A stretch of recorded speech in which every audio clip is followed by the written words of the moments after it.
इन्हीं सारी चीज़ों को ध्यान में रखते हुए शो के क्रिएटर्स ने हमसे कहा कि भैया आपको इन सारी चीज़ों को देखने के लिए बाहर जाने की कोई ज़रूरत नहीं है, आप आराम से अपने घर पे बैठिए, हम आपको स्क्रीन पे दिखाएंगे ये सब।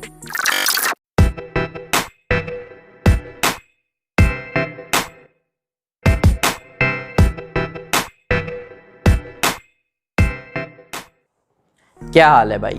बिग बॉस का आजकल अपना अलग ही स्वैग चल रहा है। OTT पे उन्होंने शो को लॉन्च किया है जो मैंने सुना है 24/7 चल रहा है और लोग काफ़ी इंटरेस्ट के साथ उसे देख भी रहे हैं। तो बस मैं ये वीडियो बनाने से खुद को रोक नहीं पाया। किसी भी टॉपिक या इशू पे आप चाहते हो कि मैं वीडियो बनाऊं तो मुझे इंस्टा में आप DM कर सकते हो @viewofnavneet। मेरी पूरी कोशिश रहेगी कि मैं उस टॉपिक को कवर करूं।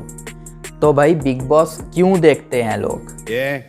Keep your voice down. Okay, थोड़ा धीरे बात करता हूँ, भाई नाराज हो रहे हैं। पहली बात तो ये कि इस शो के क्रिएटर्स आर एक्चुअली जीनियस। ये ऑलमोस्ट शुरू से ही कंफर्म था कि ये शो पॉपुलर होगी। बहुत ही सोच समझकर उन्होंने बनाया ये। हम लोग होमोसेपियंस है, यानी कि सोशल एनिमल्स।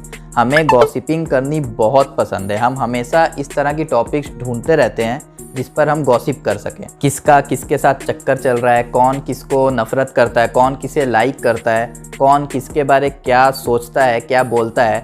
इन सारी चीज़ों पे हम ज़रूरत से ज़्यादा टाइम और एफर्ट लगाते हैं। रास्ते में अगर किसी दो लोगों का झगड़ा हो गया हो, हमारा कोई लेना देना नहीं भी होता है तो हम खड़े होकर देखने लगते हैं और काफ़ी देर तक देखते हैं। इन्हीं सारी चीज़ों को ध्यान में रखते हुए शो के क्रिएटर्स ने हमसे कहा कि भैया आपको इन सारी चीज़ों को देखने के लिए बाहर जाने की कोई ज़रूरत नहीं है, आप आराम से अपने घर पे बैठिए, हम आपको स्क्रीन पे दिखाएंगे ये सब। इसलिए मैंने इन्हें कहा था दे आर जीनियस। आम लोगों के झगड़े देखने में जब लोगों का इतना इंटरेस्ट होता है तो सेलिब्रिटीज़ के झगड़े देखने में तो डेफिनेटली काफ़ी ज़्यादा इंटरेस्ट होगा।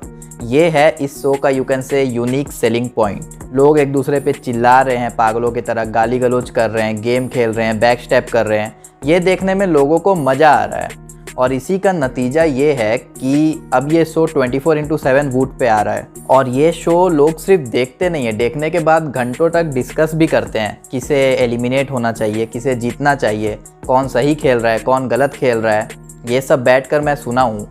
और एक सीज़न मैंने ये सब किया भी है जब मैं स्कूल में था। हाँ, ऐसे मत देखो, गलतियाँ सबसे होती है, मुझसे भी एक बार हुई थी, बट मैंने इस गलती को दोबारा रिपीट नहीं किया। अब मैं इसे गलती क्यों कह रहा हूँ इस पर बात कर लेते हैं। हमारे अंदर जो अनप्रोडक्टिव गॉसिप करने की टेंडेंसी है, हमारा काम ये होना चाहिए कि हम उस टेंडेंसी को जितना हो सके मिनिमम रखें, कम वैल्यू दें उसे। बट बिग बॉस जैसे सोच को कंज्यूम करके हम उस टेंडेंसी को और ज़्यादा फीड कर रहे हैं, जिसका नतीजा ये होता है कि प्रोडक्टिव चीज़ों पे हम बहुत कम बात करते हैं। आप खुद ही सोचो कितनी सारी प्रोडक्टिव चीज़ें हमारे पास हैं बातें करने को।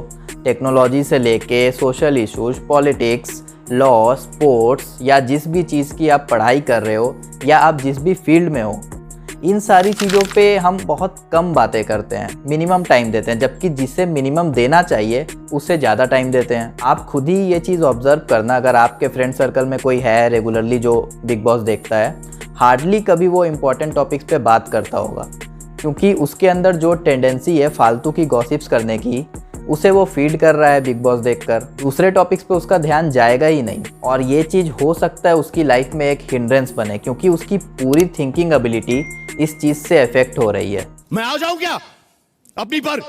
अब मैं बोलता हूं तेरे को, मिल मेरे को कई बार। हाँ भाई, बस हो गया, और नहीं बोलूँगा। अगर मेरे वीडियोस, मेरा काम आपको पसंद आ रहा है तो प्लीज़ चैनल को सब्सक्राइब करो, वीडियो को लाइक करो एंड शेयर ज़रूर करना।